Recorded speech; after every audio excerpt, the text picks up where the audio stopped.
Okay, so I was at this cool event last Saturday Okay. called Lake Reads. Uh-huh. And picture this, right? Yeah. A sunny morning, Rice. Chitlapockam Lake. It's sparkling. Beautiful. And there's a bunch of us gathered to share our love for books. I love it. But here's the thing. What's that? A 9-year-old girl kind of stole the show. Oh, wow. She gifted everyone these awesome handmade bookmarks Oh, that's nice. with proverbs on them. Wow. Some in English, Okay. some in Tamil. Cool. And they really sparked some fascinating discussions. That is really thoughtful. Yeah, it was really neat. Yeah. So out of the 40 that she made, Wow. 2 really stuck with me. Okay. And I was hoping that maybe we could unpack them together today. Absolutely. So the first one written in Tamil Okay. was a proverb by Avayar. Oh, nice. It says, Kur, Ambu, Ayinum, Viriam Pesel. Okay. Now, I don't speak Tamil, but luckily you were kind enough to send a translation. Literally, it means, even if you are a sharp arrow, do not boast of your sharpness. Ah, Proverbs. They're like little nuggets of wisdom passed down through generations. And the cool thing about them is how their meaning can kind of shift depending on who's interpreting them. Yeah, my first thought when I read that one was about humility. Like, even if you're really skilled or knowledgeable, don't go around bragging about it. That's a very common interpretation. You know, the girl's mother told me that. Yeah. She saw it as a reminder to stay humble, Okay. especially for those who have knowledge. I see. You know, don't let your expertise make you arrogant. Right, yeah, that's a classic interpretation. Yeah. But I wonder if in today's world, it could also be a call to action for experts. Hmm. You know, we're drowning in information. We are. So much of it is misleading. Yeah. Perhaps Avire is kind of nudging those with the sharp arrows of knowledge to speak up, Yeah. to counter the misinformation. That's a really interesting take. Yeah. It's like she's saying, don't let your knowledge be a passive thing. Yeah. Use it to fight for what's true.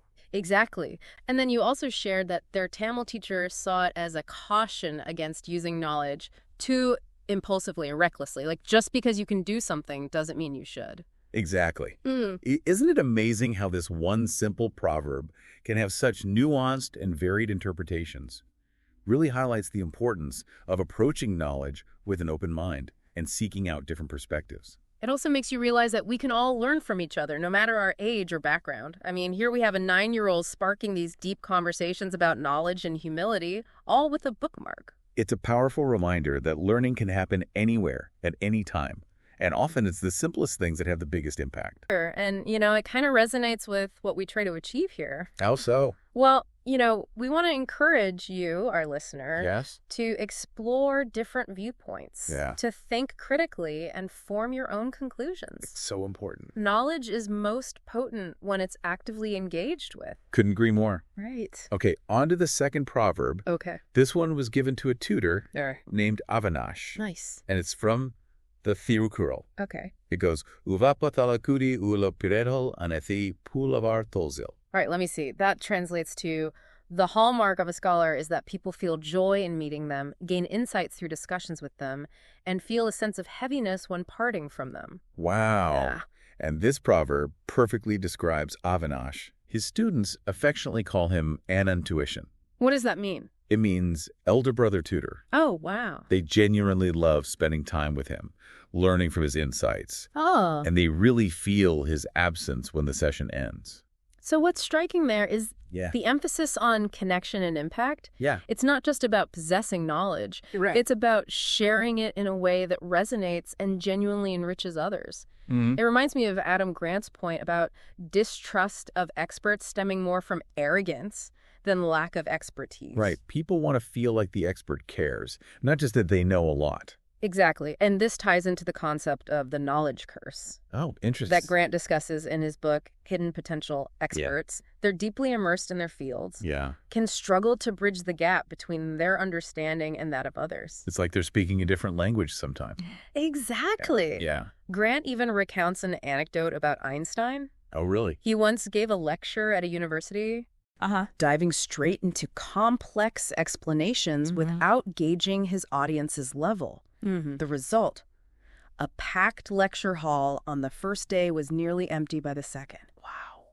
Einstein, despite his brilliance, he fell victim to the knowledge curse. That's a great example. Yeah.